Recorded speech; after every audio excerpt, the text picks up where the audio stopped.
भारत से तकरीबन 7,486 किलोमीटर दूर एक आइलैंड है बोर्नियो। इस आइलैंड पर एक ब्रुनेई नाम का देश है जिसकी आबादी तकरीबन 4 लाख है। और कल पीएम मोदी इसी देश के दौरे पर थे क्योंकि ब्रुनेई का राजा असलन बोलकिया ने मोदी को इनविटेशन दिया था। और नरेंद्र मोदी पहले से पीएम है जिसने ब्रुनेई को विजिट किया। आज से पहले भारत की किसी भी पीएम ने ब्रुनेई को विजिट नहीं किया था। असलन बोलकिया ब्रुनेई का 29वां सुल्तान है जो कि अपनी लग्जूरियस लाइफ के लिए जाना जाता है। कहा जाता है कि असलन बोलकिया 1980 तक दुनिया का सबसे अमीर व्यक्ति था और वर्तमान में सुल्तान की संपत्ति तकरीबन 28 बिलियन डॉलर है। बोलकिया ने अपने लिए एक बोइंग 747 विमान खरीदा जिसकी कीमत 40 करोड़ डॉलर थी, यानी करीबन 3000 करोड़ रुपए।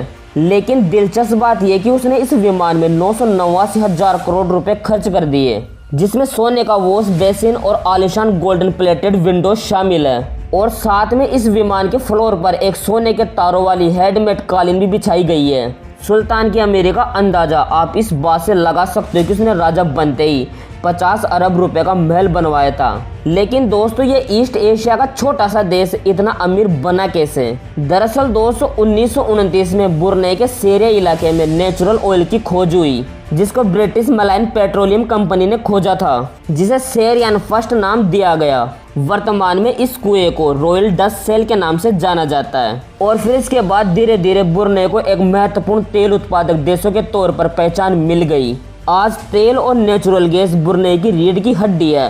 वक्त के साथ ब्रुनेई ने अपने तेल उत्पादन को बढ़ाता गया और ब्रुनेई ने अपने आप को दुनिया के टॉप पर कैपिटा इनकम वाले देशों में शामिल कर लिया। इस देश में 2023 में पर कैपिटा इनकम 29,133 डॉलर थी, यानी करीबन 24.5 लाख रुपए। लेकिन दोस्तों ये तो हो गई देश की बात। अब हम बात करते हैं कि ये कंट्री हमारे लिए इम्पोर्टेंट क्यों है और नरेंद्र मोदी ने इस देश को विजिट क्यों किया है। देखो दोस्तों, अभी हाल ही में मलेशिया और वियतनाम के राष्ट्रपति ने भारत को विजिट किया है और अब पीएम मोदी ब्रुनेई और सिंगापुर को विजिट कर रहे हैं। तो इस बात से ये भी पता चलता है कि भारत साउथ ईस्ट एशिया देशों को कितनी इंपॉर्टेंस दे रहा है। पिछले साल विदेश मंत्रालय के सेक्रेटरी सौरभ कुमार एक डेलीगेशन लेकर ब्रुनेई गए थे और यहाँ उन्होंने एक विदेश मंत्रालय की बैठक में भी भाग लिया था। तब दोनों देशों के बीच में ये तय हुआ था कि भारत और ब्रुनेई अपनी पॉलिटिकल रिलेशंस के 40 साल पूरे होने पर एक एनिवर्सरी बनाएगा। और इसी एनिवर्सरी को अटेंड करने के लिए पीएम मोदी ब्रुनेई गए हुए हैं। लेकिन दोस्तों साथ ही में ब्रुनेई स्पेस टेक्नोलॉजी के क्षेत्र में भारत का एक इम्पोर्टेंट पार्टनर भी है।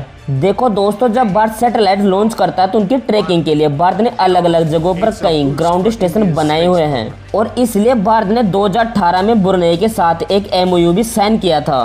भारत का ब्रुनेई में एक स्पेस स्टेशन भी है और यह वर्तमान में भारत के लिए काम भी कर रहा है। और बदले में भारत ब्रुनेई के लोगों को स्पेस टेक्नोलॉजी से जुड़ी ट्रेनिंग प्रोवाइड करवा रहा है। और भारत ब्रुनेई से क्रूड ऑयल भी इंपोर्ट करता है, तो ये भारत के लिए वैसे ही एक इम्पोर्टेंट कंट्री बन जाती है। अगर दोस्तों इन्फॉर्मेशन अच्छी लगी हो तो इस वीडियो को लाइक जरूर करें और ऐसी अपडेटेड वीडियो देखने के लिए इस चैनल को सब्सक्राइब जरूर करें। मैं आपके लिए हर एक अपडेटेड वीडियो लाता रहूँगा।